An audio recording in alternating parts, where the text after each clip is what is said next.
വീടുപണി കഴിഞ്ഞാൽ ഒരു പ്രധാന വില്ലനാണ് ചിതൽ. ചിതലിനെ തടയാനുള്ള മാർഗങ്ങളിൽ ഒരു പ്രധാനപ്പെട്ട മെത്തേഡാണ് ഇവിടെ പരിചയപ്പെടുത്തുന്നത്. സാധാരണ രീതിയിൽ നമ്മൾ വീടിൻ്റെ ഫ്ലോർ കോൺക്രീറ്റ് ചെയ്യുന്നത് മാസൻട്രി RCC വർക്കുകൾ കഴിഞ്ഞ് പ്ലാസ്റ്ററിങ്ങിന് മുന്നോടിയായിട്ടാണ്. ഈ ഒരു രീതിയിൽ ഫ്ലോർ കോൺക്രീറ്റ് ചെയ്യുമ്പോൾ ഫ്ലോറിൽ നിന്ന് വാൾ വരുന്ന ഭാഗങ്ങളിൽ ജോയിന്റ് ഗ്യാപ്പുകൾ ഉണ്ടാവുകയും അതുമൂലം തറയിൽ നിന്ന് വളരെ പെട്ടെന്ന് ചിതൽ മുകളിലേക്ക് കയറുകയും ചെയ്യുന്നു. ഇത്തരം സാഹചര്യങ്ങളിലാണ് വുഡൻ കട്ടിലകളുടെ താഴെ ഭാഗം ചിതൽ വന്ന് നശിക്കുന്നത്.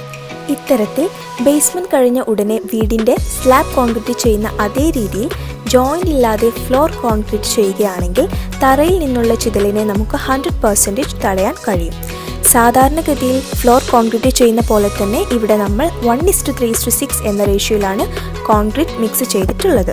സോയിൽ ടാമ്പർ ഉപയോഗിച്ച് തറയിലെ മണ്ണ് നന്നായി ടാം ചെയ്തതിനു ശേഷം 3 ഇഞ്ച് തിക്നെസ്സിലാണ് ഇവിടെ ഫ്ലോർ കോൺക്രീറ്റ് ചെയ്തിട്ടുള്ളത്.